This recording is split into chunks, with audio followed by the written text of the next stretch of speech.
गणपति बनवाया है उनका भी मैं बहुत बहुत अभिनंदन करता हूँ। गणपति विशेष रूप से एक गणपति भगवान का स्वरूप है। वेदों में आता है गणानाम गणपति, जो सारी दुनिया का मालिक है उसका नाम गणपति है। एक हमारे गणेश जी हैं जो एक ऐतिहासिक पुरुष हुए, भगवान शिव के वो पुत्र थे, उनके बड़े भाई कार्तिकेय थे। एक वो गणेश जी हैं। गणेश जी का जो प्रतीक है, सब लोगों को मालूम है कि गणपति की पूजा सबसे पहले हर एक मंगल कार्य में की जाती है। ऐसा क्यों हुआ? क्योंकि गणपति जो हमारा ओम का चिन्ह है उसका एक प्रतीक है। जिन लोगों को मालूम है कि ओम को कैसे लिखा जाता है, ये ओम उसी के, ये गणपति उसी के चिन्हों पर बनाया गया। भगवान के जो है सैकड़ों हजारों नाम हैं, लेकिन सबसे प्रमुख जो नाम है, सबसे महत्वपूर्ण जो नाम है, उसका नाम ओम है। क्योंकि ओम जो है केवल हिंदू धर्म या वैदिक धर्म में नहीं, दुनिया के जितने धर्म हैं, जितने मत संप्रदाय हैं, सब में ओम का नाम है। बौद्धों में, जैन में तो ओम है। हम लोग जो है क्रिश्चियन में अमीन बोलते हैं। ओम का भी एक प्रकार का एक प्रति अलग रूप है। मुसलमानों में, इस्लाम में वो आमीन बन जाता है। तो ओम, अमीन, आमीन तो ओम ही है। इसलिए हम सबसे पहले पूजा अगर किसी की करते हैं तो ओम की करते हैं। जहाँ तक जैसे मैंने कहा कि ओ गणपति, उसका एक दूसरा है, अगर अच्छा लीडर बनना है, आदर्श नेता बनना है, आदर्श राजा बनना है, तो हमारे पूर्वजों ने ये गणपति की मूर्ति बनाई। इसका प्रत्येक चीज में एक बहुत बड़ा संदेश है। उसके ऊपर जो हाथी का सिर लगा दिया कि लीडर की, राजा की जो मेमोरी होना चाहिए, जिसको बोले एलिफेंटाइन मेमोरी, हाथी जैसे मेमोरी होना चाहिए। कान बहुत बड़े हैं, आंखें हमेशा खुली हुई हैं। आंखें हमेशा, जो राजा और जो लीडर है उसकी आंखें हमेशा खुली होना चाहिए। लेकिन बहुत बातें आंखें जो हैं दिन में तो देखती है, लेकिन बहुत दूर तक नहीं देख सकती। रात को तो देख नहीं, अंधेरे में देख नहीं सकती। जहाँ आंखें काम कम करती हैं, वहाँ कान इतने बड़े रखो कि सब बातें सुनाई दे। कई बार ऐसा होता है, न आंख काम करती है न कान काम करते हैं। ऐसे कई बार होता है जीवन में। अगर हमारा नाक बहुत मजबूत है तो स्मेल आ जाती है कि क्या हो रहा है, कहीं सुगंध आती है, कहीं स्मेल दूसरी तरह की आती है। तो राजा और लीडर ऐसा होना चाहिए, उसको बहुत बातों की गंध आ जाना चाहिए। देख भी नहीं सुने, लेकिन गंध आ जाए, इसलिए उसका नाक जो है गणपति का बहुत बड़ा बनाया है। पेट थोड़ा बड़ा बनाते हैं। पेट इसलिए बड़ा बनाते हैं कि पेट का एक काम है, और काम ये है कि जिस अंग को, शरीर के जिस अंग को जितना ज़रा जरूरत है रक्त की, उसकी उतना ही देता है। मस्तिष्क को ज़्यादा है तो मस्तिष्क को ज़्यादा देता है, हाथ को। तो उसका काम ये है कि सबको जो है, जिसकी जो आवश्यकता है, राजा का, लीडर का काम है जिसको जो आवश्यकता है इतना ही बताना है, ज़्यादा नहीं बताना। उसका जो है को बताते हैं, चूहा जो है, मूसक, उसका क्या बना दिया है, उसका सवारी है, उसका वाहन है। वाहन का मतलब ये नहीं कि गणपति उसके ऊपर बैठता है। बहुत लोगों में बड़ी वो है, कन्फ्यूजन है, बड़े शक है, जिसका मतलब नहीं। हमारे शास्त्रों में लिखा है ध्वजो ही वाहन है, ध्वजो ही वाहन है, ध्वज ही वाहन है। इसका मतलब जो है, गणपति जो है, जिन लोगों ने नहीं पढ़ा उनको मैं जरूर बताऊंगा। पंडित दामोदर सातवलेकर ने, पंडित श्रीपाद दामोदर सातवलेकर ने किताब लिखी आज से लगभग 80-90 साल पहले, गणेश जी के नाम से, कि गणेश जी एक बहुत बड़े महारथी थे, बहुत बड़े वीर थे, बहुत बहादुर थे। तो उनका जो था, जो ध्वज जैसे आज भी चलता है, महाभारत के ज़माने में देखता है कि ध्वज जो है, जो चलते थे, अर्जुन चलता है, कृष्ण चलता है, अलग अलग सबका ध्वज के ऊपर एक निशान बना रहता है। तो उनका जो है ध्वज, जैसे मैंने कहा, ध्वज को ही वाहन कहते हैं। इसलिए गणपति जो है, हमारा जो गणेश जी था, उनका जो वो ध्वज जो था वो मूसक का था, इसलिए उसको बनाते हैं। तो इससे बहुत बात सीखने के लिए है। मैं तो अरुण कुमार शर्मा जी का जो है अभिनंदन इसलिए भी करना चाहता हूँ कि इको फ्रेंडली गणपति बनाया।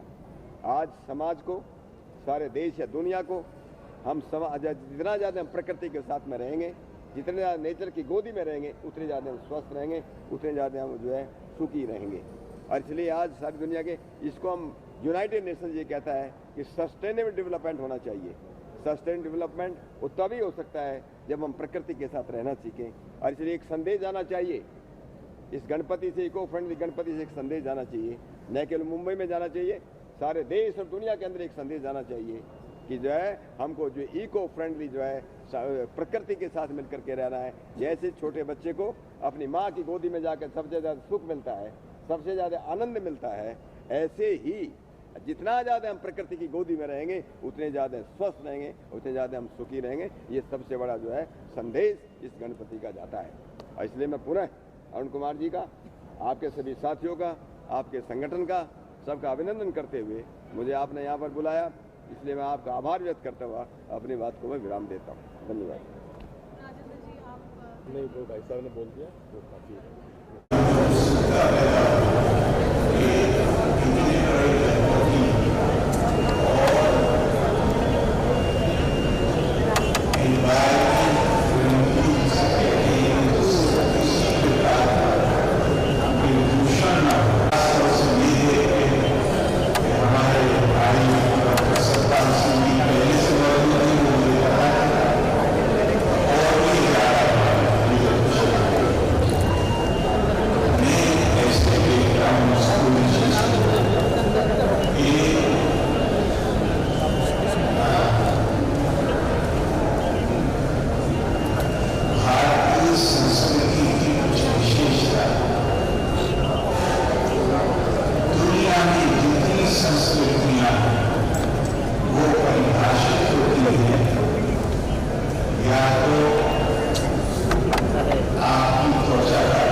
जो बोल ना सके, क्या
कि जहां मैं दूसरे के दुख में दुखी और दूसरे के सुख में सुख की अनुभूति महसूस कर सकूं। तो ये हमारी संस्कृति का बड़ा प्रतीक है। जो मैंने पढ़ा है उसके अनुसार ऐसे समय में जब देश बड़ी विषम परिस्थितियों से गुजर रहा था, उस समय छत्रपति शिवाजी महाराज ने ये इस उत्सव का सबसे पहला आयोजन अपनी मां के कहने से किया। लेकिन फिर शायद कुछ समय बीतने के बाद उससे भी ज्यादा विषम परिस्थितियां पैदा हुई जहां इस पर रोक लग गई, और फिर हमारे राष्ट्रीय आंदोलन के बड़े नेता लोकमान्य तिलक ने इस उत्सव को, इस परंपरा को पुनर्जीवित किया। मुझे और आज ये केवल महाराष्ट्र में तो बहुत बड़े पैमाने पर होता है, लेकिन शुरू से तेलंगाना में और तमिलनाडु में भी शुरू से होता है, लेकिन अब देश के अन्य राज्यों में भी ये उत्सव धूमधाम से मनाया जाता है। और केरला का तो मैं आपको कहूँगा कि केरला में बड़े जोर से होता है, बहुत जोर से। मतलब ये पहले नहीं था, लेकिन अब बहुत जोर से इस उत्सव को मनाते। और मैं देखता हुआ कि केरला में गणपति मंदिरों के बाहर बड़ी लंबी भीड़ है कि दर्शनों के लिए। तो आपने मुझे आमंत्रित किया और इस पुनीत कार्य में मुझे भी सम्मिलित किया, तो आपको भी बहुत धन्यवाद, आपके आयोजकों को धन्यवाद, पुजारी जी जिन्होंने पूजा कराई, क्या नाम है, कृष्ण कुमार जी, उनको बहुत मैं धन्यवाद देता हूँ। और हमारे कलाकार उन्हीं के रहने वाले मूर्तिकार जो हैं, क्या शानदार, उनकी कितनी प्रशंसा करूँ वो कमें।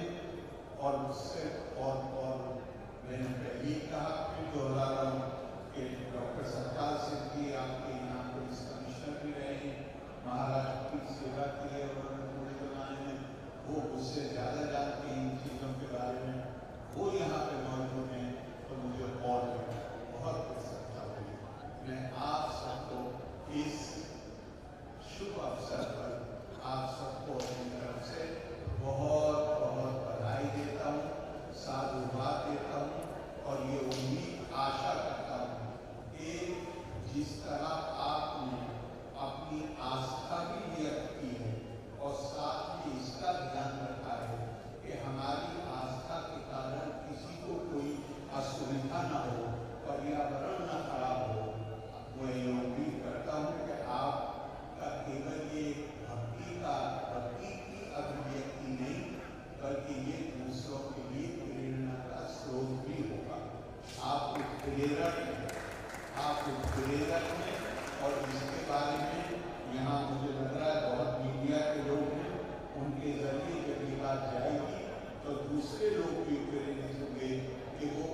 पूरा सीधा पूरा रहा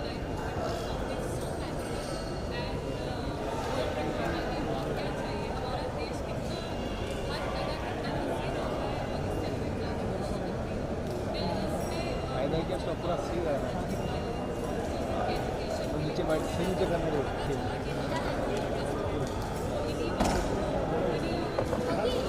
टांग और काटना पड़ेगा